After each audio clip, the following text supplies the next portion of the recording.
मरकुस रचित सुसमाचार अध्याय 12 वचन 28 से लेकर 31 तक मैं पढ़ रहा हूं, ध्यान से सुनिए। शास्त्रियों में से एक ने आकर उन्हें विवाद करते सुना और यह जानकर कि उसने उन्हें अच्छी रीति से उत्तर दिया, उससे पूछा, सबसे मुख्य आज्ञा कौन सी है? यीशु ने उसे उत्तर दिया, सब आज्ञाओं में से यह मुख्य है, हे इज़राइल सुन, प्रभु हमारा परमेश्वर एक ही प्रभु है और तू प्रभु अपने परमेश्वर से अपने सारे मन से, अपने सारे प्राण से और अपनी सारी बुद्धि से और अपनी सारी शक्ति से प्रेम रखना। और दूसरी यह है, तू अपने पड़ोसी से अपने समान प्रेम रखना। हालेलुया, हालेलुया, हालेलुया, हालेलुया, हालेलुया, हालेलुया, हालेलुया। प्रभु यीशु मसीह शास्त्री फरीसियों के साथ उसका एक विवाद चल रहा था। फरीसी लोग जो थे वो यीशु मसीह से विवाद कर रहे थे, कुछ सवाल पूछ रहे थे, कुछ टेढ़े मेढ़े प्रश्न पूछ रहे थे। फिर भी प्रभु यीशु मसीह उन्हें बहुत ही सटीकता से और सरलता से उत्तर देता है।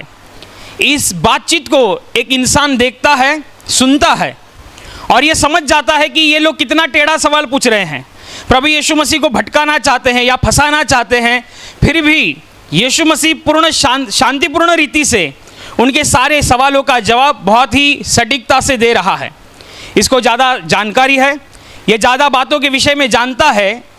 ऐसे जानकर उसने प्रभु यीशु मसीह से एक सवाल पूछा कि सबसे बड़ी आज्ञा या सबसे मुख्य आज्ञा कौन सी है? बाइबल में परमेश्वर के बहुत से नियम, परमेश्वर के बहुत से कानून, परमेश्वर के बहुत से वचन है। उनमें से मुख्य आज्ञा कौन सी है? उनमें से सबसे बड़ी आज्ञा कौन सी है?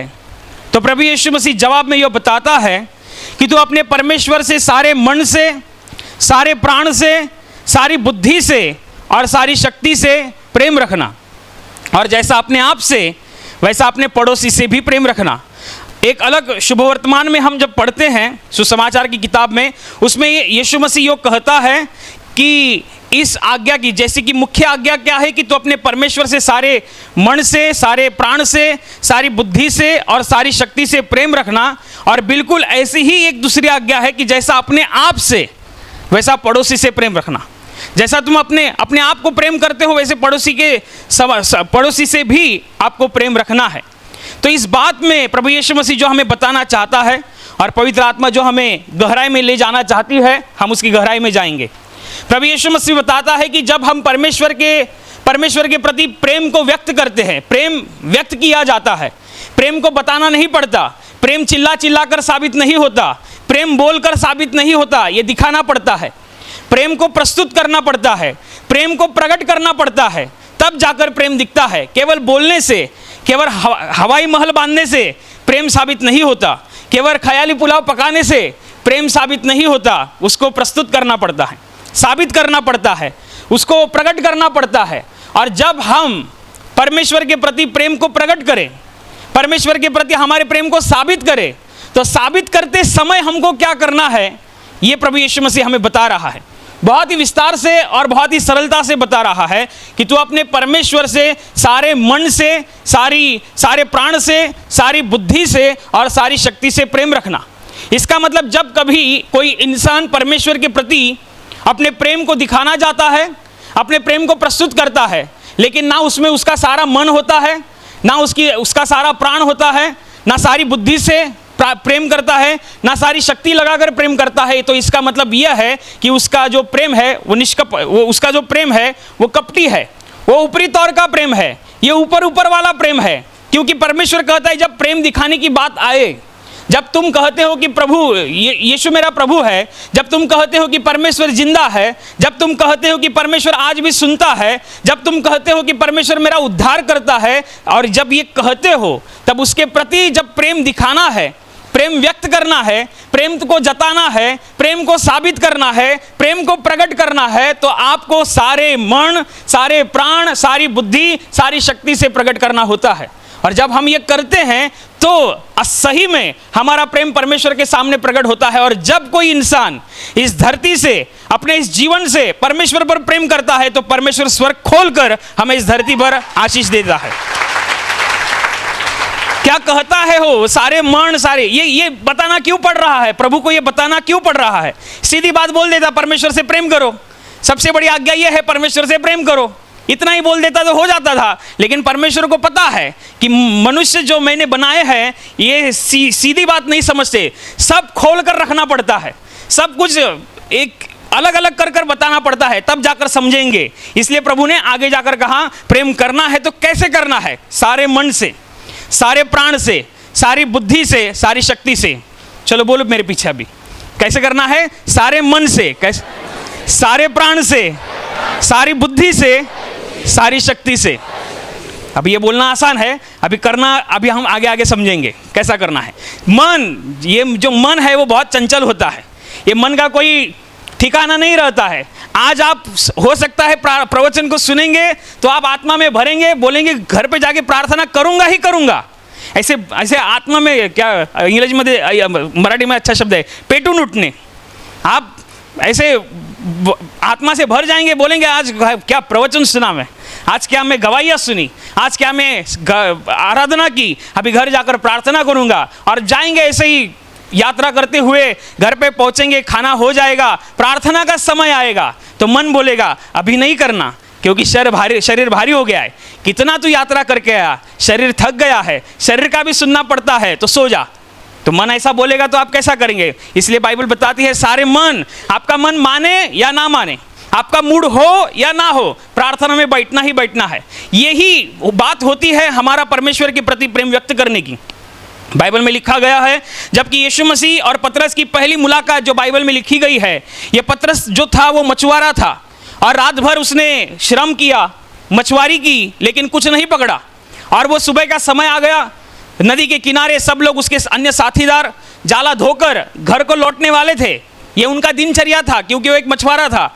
समंदर में जाना, मछलियाँ पकड़ना, उसे बाजार में बेचना और उससे जो पैसा मिले उससे घर खर्च चलाना, ये उसका दैनंदिन का रोजमर्रा का काम था।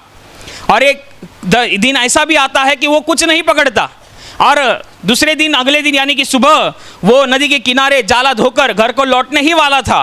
तो यीशु मसीह वहाँ पर आता है और यीशु मसीह लोगों को उपदेश करता है। उसके बाद पतरस से कहता है कि मछलियाँ पकड़ने के लिए नाव को गहरे में ले चलो। तो पतरस कहता है, हे गुरु, हमने रात भर मेहनत की, हमने कुछ नहीं पकड़ा। तुरंत तैयार नहीं हो गया वो कहता है हमने रात भर, वो वास्तविकता को बताता है कि देखो तुम बोल तो रहे हो, लेकिन रात भर हमने मेहनत की है, रात भर हमने अपनी नींद खराब की है, रात भर हमने श्रम किया है, रात भर हम उसी पानी में थे, लेकिन कुछ नहीं पकड़ा। फिर भी अभी वो दिखाता है, फिर भी तेरे कहने से हम जाल छोड़ सकते हैं। और यीशु मसीह के कहने के द्वारा ये लोग मछलियाँ पकड़ने के लिए नाव को गहरे में ले जाते हैं, जाला छोड़ते हैं। और बाइबल बताती है उसी जाले में यीशु मसीह के कहने से बहुत सारी मछलियाँ इकट्ठा होती हैं और बहुत बड़ा चमत्कार पतरस अपनी आंखों से देखता है। मन तैयार नहीं था, फिर भी यीशु मसीह के लिए तैयार किया। जब आपका मन तैयार हो, आपको पूरे मन से आपकी इच्छा हो या ना हो, प्रार्थना करना है तो करना है। बहुत बार ऐसे होता है कि जीवन में कई उतार चढ़ाव आते हैं, कई दुख तकलीफें आती है तो प्रार्थना में मन नहीं लगता। दुख तकलीफें आते हैं तो प्रभु की स्तुति करने में भी मन नहीं लगता, लोग छोड़ देते हैं, प्रार्थना करना छोड़ देते हैं। लेकिन प्रभु यीशु मसीह कह रहा है, जब प्रेम व्यक्त करने की बारी आए तो पूरे मन से, तो तुम्हारा मूड हो या ना हो, तुम्हारी परिस्थिति तुम्हारी ओर से हो या तुम्हारे विरुद्ध में हो, तुम चाहो या ना चाहो, तुम्हारी इच्छा हो या ना हो, लेकिन आपको आपका प्रेम व्यक्त करना है तो मन से बाहर जाकर, आपको मन को कंट्रोल में लाकर, मन को नियंत्रित करते हुए परमेश्वर के प्रति आपके प्रेम को आपको व्यक्त करना है। जैसे कि पतरस पहला तैयार नहीं था, फिर तैयार हो गया, वैसे आपका मन आपको कहे, आपका शरीर आपको कहे खाना ज़्यादा हो गया है, जाने दे, प्रार्थना को छोड़ दे, फिर भी आप कहेंगे नहीं मैं प्रार्थना करूंगा। आंखें झपकियाँ खाती रहेंगी, नींद आएगी, फिर भी कहेंगे नहीं प्रार्थना करूंगा। तो ध्यान रखना, आपका पूरा मन परमेश्वर की ओर खुला हुआ है, परमेश्वर आपको जवाब जरूर देगा। तो परमेश्वर कहता है पूरे मन से, सारे मन से, आधा अधूरा नहीं कि आधा मन जो प्रार्थना में बैठा है, आधा मन तो प्रभु की स्तुति में लगा है, आधा मन कुकर की सीटी पे लगा है। कितना हो गया? गाउन स्तुति प्रभु क्रिस्ता जी 2 हो गया क्या? सीटी 2 हो गया? पूरे मन से। कोई उसमें पार्टनर, जब प्रभु को समय देते हैं तो पार्टनरशिप उसमें किसी को नहीं रखना। पूरा समय प्रभु का ही है, पूरा समय परमेश्वर का ही है, उसमें कोई दो राय नहीं है। तो परमेश्वर कहता है कि परमेश्वर के प्रति प्रेम व्यक्त करते वक्त सारे मन से आपको प्रेम व्यक्त करना है। आगे का लिखा है अपने सारे प्राण से, प्राण से जैसे बोलते हिंदी में बोलते जान की बाजी लगा देना। हाँ, यही पतरस जो था, बाइबल बताती है कि एक बार ऐसे होता है कि यीशु मसीह पहाड़ पर प्रार्थना करता है तो उसका रूपांतर हो जाता है, स्वर्गीय रूपांतर में वो आ जाता है। मूसा और एलिया स्वर्ग से उतरकर उससे बातचीत करते हुए पतरस अपनी आंखों से देखता है और वो एकदम अचंभित हो जाता है कि हमारा प्रभु केवल प्रभु नहीं है, हमारा प्रभु केवल इस धरती पर का नहीं है, स्वर्ग से मूसा उतरा, स्वर्ग से एलिया उतरा और उससे बातचीत कर रहे हैं, कितना बड़ा हमारा प्रभु है। वह झट से भागता है, प्रभु के पास जाता है और कहता है मैं 3 मंदिर बांधूंगा, एक आपके लिए, एक मूसा के लिए और एक एलिया के लिए। लेकिन गौर करने वाली बात यह है कि जबकि पतरस परमेश्वर से यह कह रहा है, यीशु से यह कह रहा है कि मैं 3 मंदिर बांधूंगा, लेकिन उसके जेब में 1 रुपया भी नहीं है, फिर भी मंदिर बांधने की तैयारी को दिखा रहा है। क्यों? क्योंकि परमेश्वर को प्रेम व्यक्त करना है तो जान लगा देना, परमेश्वर के प्रति प्रेम व्यक्त करना है तो जान लगा देना। एक बार ऐसे भी होता है कि प्रभु यीशु मसीह कहता है कि मेरा पकड़ने वाला मेरे साथ बैठा है, अभी कुछ ही समय में मुझे पकड़ा जाएगा और मैं मारा जाऊंगा। तो ये 12 चेलों में से ये एक ही चेला होता है, अपने जगह पर बोलता है कि हे प्रभु तुम्हारे लिए मैं मरने के लिए भी तैयार हूँ, बाकी कोई नहीं। ये अलग की बात है कि जब परीक्षा का समय था पतरस का, उससे पहले उसने प्रार्थना नहीं की थी, इसलिए वो बाद में जाकर पाप में गिरा, भूल में गिरा, ये अलग की बात है। लेकिन सोचने समझने वाली बात यह है, जबकि यीशु कह रहा है कि मुझे मारा जाएगा, तो 12 में से ये एक ही चेला उठा और कहा मैं तुम्हारे साथ मरने के लिए भी तैयार हूँ। तो जान की बाजी लगा देना। हाथ में पैसा कुछ नहीं है, क्योंकि बाइबल बताती है कि जबकि पतरस और बाकी के जो चेले थे वे अपना सब कुछ छोड़कर यीशु मसीह के पीछे हो लिए, तो वो बैंक बैलेंस लेकर घूम नहीं रहे थे, उनके पास कुछ ज़्यादा जायदाद नहीं थी, सब कुछ छोड़कर वो यीशु मसीह के पीछे हो लिए। और सब कुछ छोड़ते हुए, इसका मतलब उस हाथ में कुछ नहीं है, फिर भी बोल रहा है तुम्हारे लिए मंदिर बांधूंगा, फिर भी बोल रहा है मैं मूसा के लिए मंदिर बांधूंगा, फिर भी बोल रहा है एलिया के लिए मैं मंदिर बांधूंगा। तो ये पूरा, इसको बोलते हैं पूरा प्राण से हमें मतलब जान लगा देना। परमेश्वर के प्रति हमें जब प्रेम व्यक्त करना है तो जान लगा देना, ऐसे हमें प्रेम को व्यक्त करना है। तो आपको जान देने की जरूरत नहीं है, परमेश्वर आपसे जान नहीं मांगेगा, क्योंकि परमेश्वर ने खुद आपके लिए पहले ही जान देकर रखी है, उसके द्वारा ही हमारे लिए उद्धार प्राप्त होता है। लेकिन सीखना है, परमेश्वर हमें सिखा रहा है, बता रहा है। जब परमेश्वर के प्रति प्रेम को व्यक्त करना है तो हमें पूरे सारे मन से, सारे प्राण से हमें अपने प्रेम को व्यक्त करना है। कुछ नहीं है हाथ में, फिर भी पतरस तैयारी दर्शा रहा है। बाइबल बताती है, ये आगे की बात है कि जबकि मेघ पूरे घेर लेते हैं और परमेश्वर कहता है कि तुम अपना कुछ करो मत, जो यीशु बोलता है वो तुम करना, ये अलग की बात है, लेकिन तैयारी तो दिखा रहा है। पतरस एक लौता ऐसा एक चेला था जो पूर्ण आज्ञा पालन में रहता था। आधा बात हुआ नहीं कि काम करके हो जाता था। एक घटना ऐसी भी है कि जबकि यीशु मसीह को पकड़ने के लिए जब लोग आए थे, सैनिक लोग आए थे, तब चेले सब लोग प्रोटेक्ट करने के लिए खड़े हो गए। और उसके बाद में किसी ने पूछा कि प्रभु हम तलवार चलाए क्या? तो प्रभु हाँ बोला ना बोला, वो बोलने से पहले पतरस ने तलवार निकाली और सामने वाले सिपाही का कान छाड़ भी दिया। इतना वो परमेश्वर के प्रति सेंसिटिव था कि हम सेंसिटिव है, हम अपनी एक नींद नहीं छोड़ रहे हैं, हम अपनी एक गलत आदत नहीं छोड़ रहे हैं, हम अपना पाप नहीं छोड़ रहे हैं, तो प्रेम व्यक्त कैसे होगा? क्योंकि परमेश्वर कहता है जो प्रेम मुझसे सारे मन से होता है, सारे प्राण से होता है, मैं उसे स्वीकारता हूँ। आगे 2 बातें और भी है, सारी बुद्धि से, हाँ ये मुझे बहुत अच्छा लगता है, सारी बुद्धि से। ये बुद्धि लगाने का जो काम है, ध्यान रखना, जब कोई भी इंसान हो, स्वार्थ का कुछ बात होगा तो बुद्धि लगता है। एक बिजनेस का दूसरा बिजनेस कैसा करना है, बुद्धि बराबर चलता है। 10,000 का 20,000 कैसा होगा, दुनिया भर का बुद्धि चलता है। किसी शत्रु का यदि बदला लेना होगा, दुनिया भर का बुद्धि चलता है। किसी को कम आंकना होगा, नीचा दिखाना होगा, बुद्धि बराबर चलता है। लेकिन प्रार्थना करने के लिए समय निकालना है, बुद्धि नहीं चलता है। बुद्धि को क्या बोलते हैं, जंग लग जाता है, उसका चक्का जाम हो जाता है। लेकिन दुनिया का कुछ काम करना हो, किधर बाहर घूमने जाना हो, तो जो काम पेंडिंग है उसको पहला कर लेते हैं। क्यों? क्योंकि बाहर घूमने जाना है, बाद में टेंशन नहीं चाहिए। दिमाग लगाते हैं, बुद्धि लगाते हैं। लेकिन मुझे प्रार्थना 24 घंटे में केवल 1 ही घंटा प्रार्थना करने के लिए मिलता है। क्यों ना मैं कुछ ऐसा करूं कि कुछ काम में समय से पहले ही निपटा दूं, तो आधा घंटा एक्स्ट्रा मिल जाएगा, तो 1 घंटे का 1.5 घंटा मुझे प्रार्थना के लिए मिल जाएगा। ये बुद्धि कोई नहीं लगाता। 7 दिन में 1 दिन प्रार्थना सभा में आता हूं, क्यों ना आज के इस हफ्ते में ऐसा कुछ कर दूं कि 2 दिन में प्रार्थना में जाऊं। ये बुद्धि नहीं लगेगी। बुद्धि लगेगी किधर? 10,000 अभी बैंक में पड़ा है, 20,000 कैसा करूं?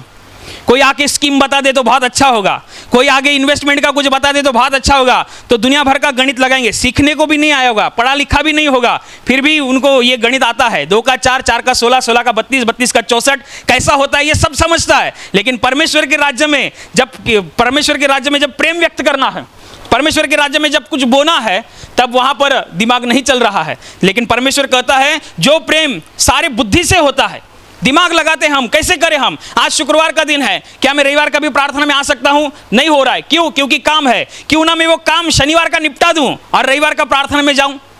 ऐसी बुद्धि लगा नहीं। यीशु मसीह कहता है बुद्धि लगाओ। वो यीशु मसीह, बाइबल में ये लिखा गया है, यीशु मसीह ने जब दाखिला बताया था, एक तोड़ों का दाखिला था, उसमें कहता है कि एक धनी इंसान अपने 3 नौकरों को बुलाता है, एक को 5,000, एक को 2,000, एक को 1,000 रुपये देता है।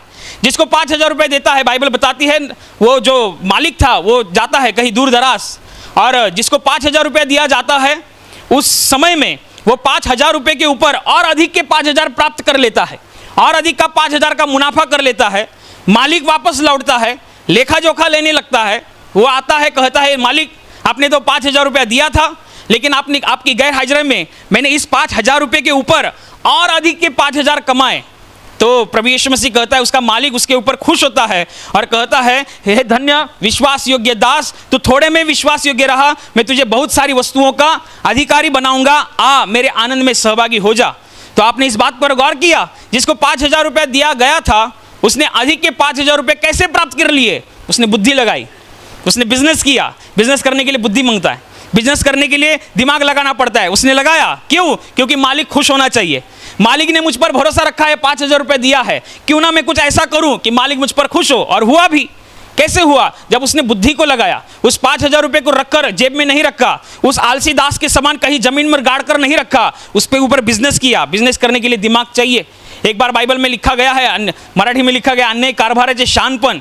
एक ऐसा दास था जो उसके ऊपर आरोप लगाया गया था कि आपके जो लिखा पड़ी है, आपका जो व्यवहार है, उस पर कुछ गड़बड़ कर रहा है। तो उसको पता चला कि अभी मालिक मुझे बुलाएगा और सब लेखा जोखा लेगा और मुझे निकाल देगा काम से। तो वो दिमाग लगाता है। क्या दिमाग लगाता है कि मालिक का कर्जा किसने किसने लिया है। उनका घर देखता है, घर पे जाता है, बोलता है मेरे मालिक का तुम्हारे पास कितना पैसा है? कोई कहता होगा 100 रुपया है, तो बोलता है जा तुम्हारा चौपड़ी लेके आओ, वही खाता वही लेके आओ, 100 का 50 काट दो, 50 रखो। और किसी को कहता है तुम्हारे कितना देना था, कोई बोलता है 80, तो 40 काट दो, 40 रखो। मतलब उनका आधा आधा घटाता है और उनसे कहता भी है कि देखो आज मैंने तुम्हारा मदद किया, आगे मेरा भी मदद तुम कर देना। तो मालिक को पता चलता है, तो मालिक बोलता है कि ये दिमाग, परमेश्वर प्रभु यीशु मसीह ने उसके उस ज्ञानीपन का या दिमाग लगाने को उसकी प्रशंसा की थी।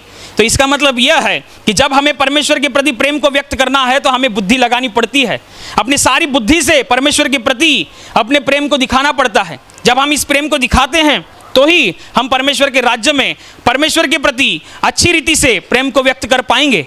यदि जो प्रेम आप दिखा रहे हैं, यदि उसमें पूरा आपका सारा मन नहीं है, सारा प्राण लगाया नहीं है, सारी बुद्धि लगाई नहीं है, इसका मतलब वो प्रेम ऊपरी तौर का प्रेम है। परमेश्वर ज़्यादा उसे उत्तर नहीं देगा। बाइबल में आखिरी जो लिखा गया है, पूरे सारी शक्ति से, शक्ति लगा देना, बहुत शक्ति लगानी पड़ती है। बाइबल में जबकि पौलुस था, जो प्रभु यीशु मसीह का चेला था, जिसने तूफान की रफ्तार से इस संसार में प्रभु का कार्य किया, जिसके पास सामर्थ की चरम सीमा थी, परमेश्वर की सामर्थ की चरम सीमा थी, जिसके पास परमेश्वर की ज्ञान का प्रकटीकरण जो था वो बहुतायत से था, वो चेला कहता है कि मैं मेरे शरीर को नियंत्रण में करता हूँ, मैं उसे मारता हूँ, कुटता हूँ और उसके नियंत्रण करता हूँ। मारता हूँ कुटता मतलब आपको मारना नहीं है जाकर, मारता हूँ कुटता हूँ मतलब वो जो इच्छा, जो शरीर जो होता है वो परमेश्वर की वचनों के विरुद्ध बात करता है, शरीर जो होता है वो परमेश्वर की इच्छाओं के विरुद्ध बात करता है, तो उसको कंट्रोल में रखना है। आपका मन कहता है, आपकी आत्मा कहती है प्रार्थना करो, शरीर कहता है सो जा, ऐसा भी होता है। आपका मन कहता है उपवास प्रार्थना करनी है, उपवास प्रार्थना लेना है, शरीर में नाक होता है, नाक, पड़ोसी कोई कुछ अच्छा खासा पका देता है, मस्त सुगंध आती है, तो जो उपवास प्रार्थना होती है वो दूसरे दिन शिफ्ट हो जाती है। तो इसका मतलब जी जान लगा देना है, सारी शक्ति से, शक्ति लगानी पड़ती है। दान देना होता है तो जेब में हाथ डालना, ये इसको आसान बात नहीं समझना, ये सबको नहीं जमता है, पूरी शक्ति लगानी पड़ती है। जो लोग टीवी सीरियल के आदी है, जिनको लत लग गई है, उनको पूछो कभी भी कि जब प्रार्थना का समय आता है, फेवरेट सीरियल लगता है, तो रिमोट का रेड कलर का बटन होता है ऑफ करने का, वो दबाने के लिए भी बहुत ताकत लगती है। थोड़ा देखूं प्रभु, थोड़ा, अरे प्रभु को क्या पड़ा है उसका सीरियल का, आपको करना है, या आपके ऊपर है, आपको पूरे जी जान लगा देना है परमेश्वर के प्रति अपने प्रेम को व्यक्त करने के लिए, जिसमें सारा मन नहीं है, सारी बुद्धि नहीं है, सारा प्राण और सारी शक्ति नहीं है। इसका मतलब ये ऊपरी तौर का प्रेम है। इस प्रेम को परमेश्वर के राज्य से ज़्यादा आशीष नहीं आती है। यदि आप जो कुछ भी कर रहे हैं, बो रहे हैं, उसके प्रति परमेश्वर देगा तो देगा ही, लेकिन आप कुछ अलग पाना चाहते हैं कि आप थोड़ा पाकर खुश होना चाहते हैं क्या? बाइबल बताती है कि उसका आकाश मराठी में आकाश कपाट है, वो स्वर्ग का भंडार है, आकाश कपाट है, और आप आधा किलो और पाव किलो का थैली लेकर घूम रहे हैं, तो कैसा चलेगा? जितना कर रहे हैं वो आधा किलो और पाव किलो है, वो कहता है मैं पूरा स्वर्ग खोलकर बैठा हूँ, मेरे पास तो बहुत है, मेरे पास तो असीमित है, अनगिनत है, तुम कितना ले सकते हो? प्रभु पाव किलो, इतना ही थैला है मेरा, मैं केवल एक ही दिन प्रार्थना में आता हूँ, क्या करूँ? मैं केवल 24 घंटे में केवल आधा घंटा ही प्रार्थना करता हूँ, क्या करूँ? ये आपकी विश्वास की थैली को दिखाता है कितना है, पाव किलो और आधा किलो, और वो स्वर्ग खोलकर बैठा है। तो नुकसान किसने किया? कभी कभी विश्वासियों का नुकसान खुद विश्वास ही करते हैं, उसमें शैतान नहीं आता।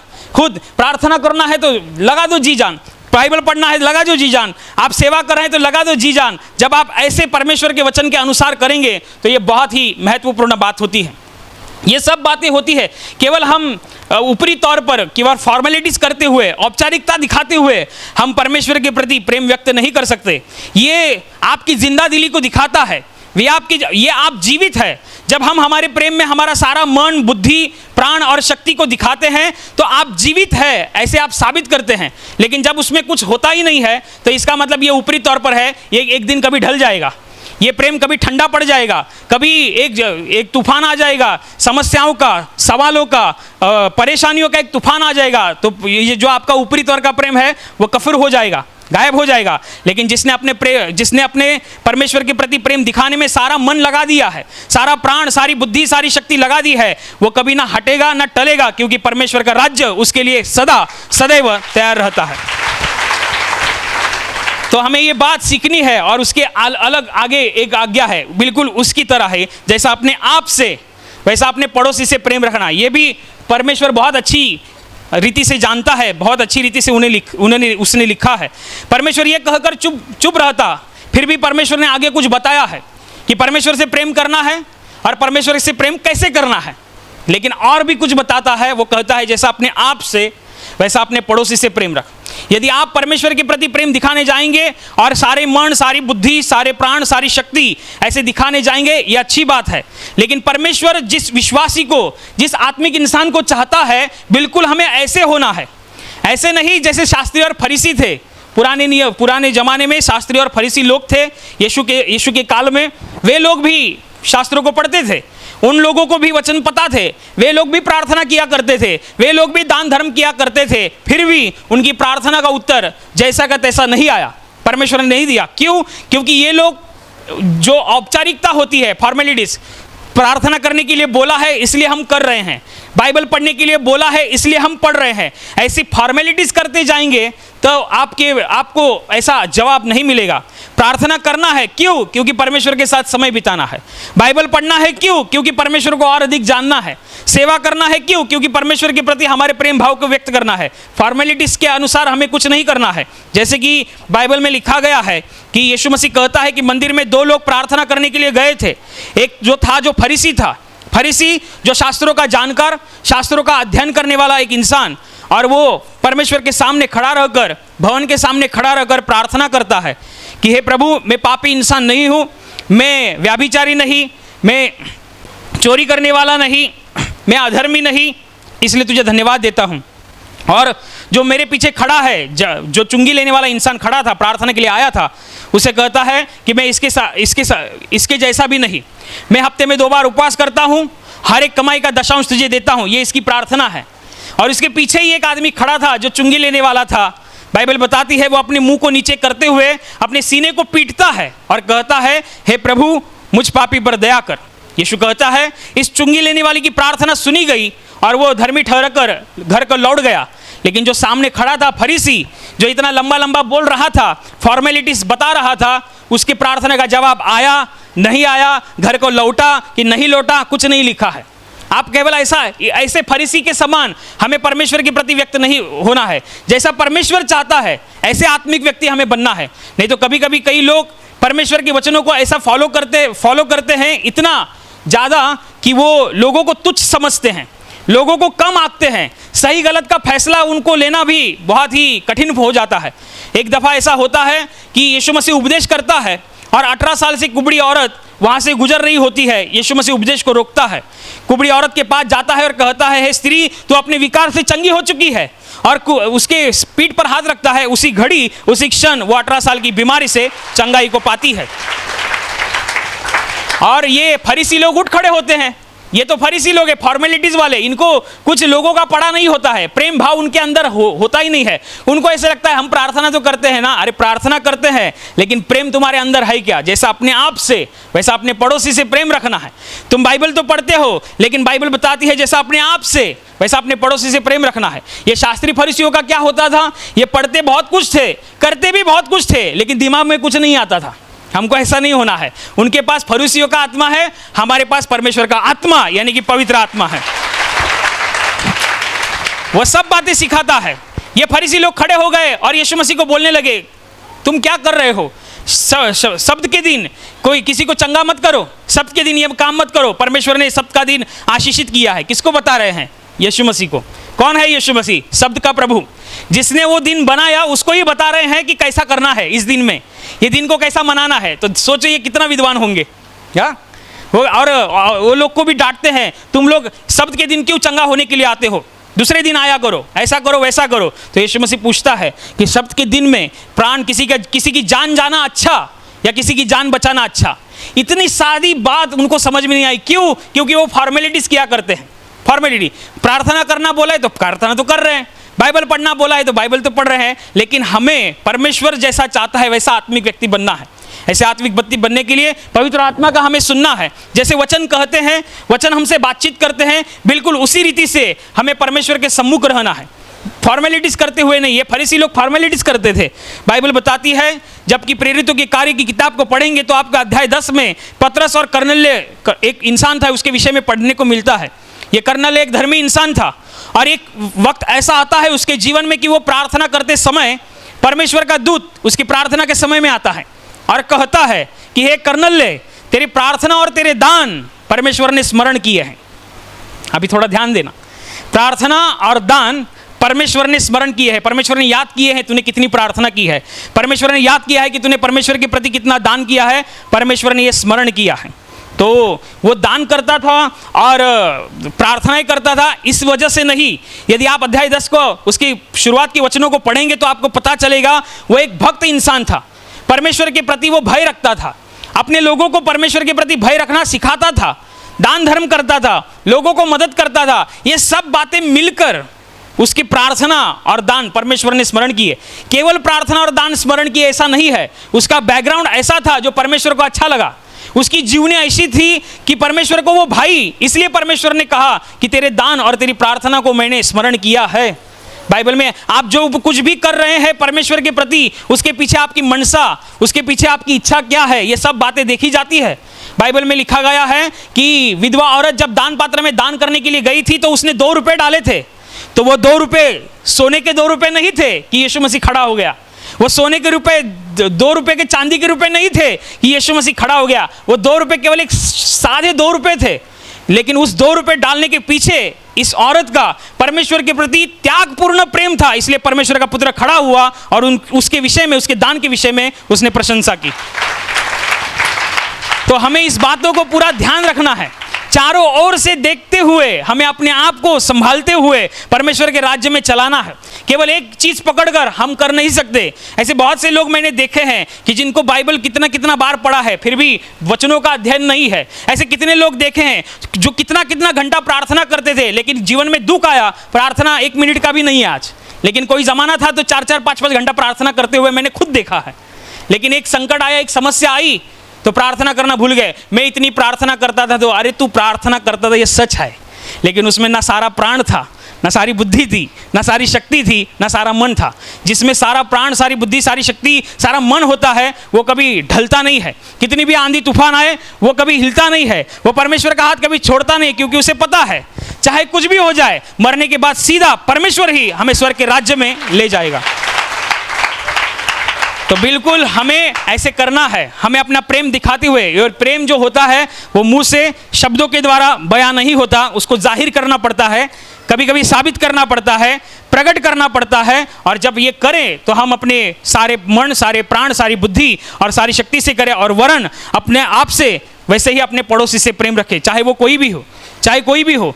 आज के ज़माने में जहाँ संसार अंधकार से भरा हुआ है, लोग हमारा फायदा भी उठा सकते हैं। आप कहेंगे कि हम तो लोगों से शांतिपूर्ण रीति से रहते हैं, हम लोगों से प्यार से रहते हैं, लेकिन कुछ लोग होते हैं गलत इरादे से हमारे प्यार का गलत इस्तेमाल करते हैं, हमारी अच्छाई का गलत इस्तेमाल करते हैं, हमारा नुकसान करते हैं। तो अभी हम किसी के ऊपर प्रेम नहीं रखेंगे, ना किसी के ऊपर दया नहीं रखेंगे, ऐसा आपको लगेगा। लेकिन ध्यान रखना, परमेश्वर ने केवल हमको ऐसा ही कहा है, प्रेम करो, शत्रु से प्रेम करो। यदि आपका जिसने नुकसान किया है, परमेश्वर आपको कहेगा उसको क्षमा करो। यदि आपके विषय में कोई श्राप देगा, परमेश्वर कहता है उसे आशीष दो। और बदला लेने का काम हमारा नहीं है, वो परमेश्वर खुद संभाल लेगा, क्योंकि वह परमेश्वर, उसका सब डिपार्टमेंट है, वो हमारे लिए खड़ा होगा।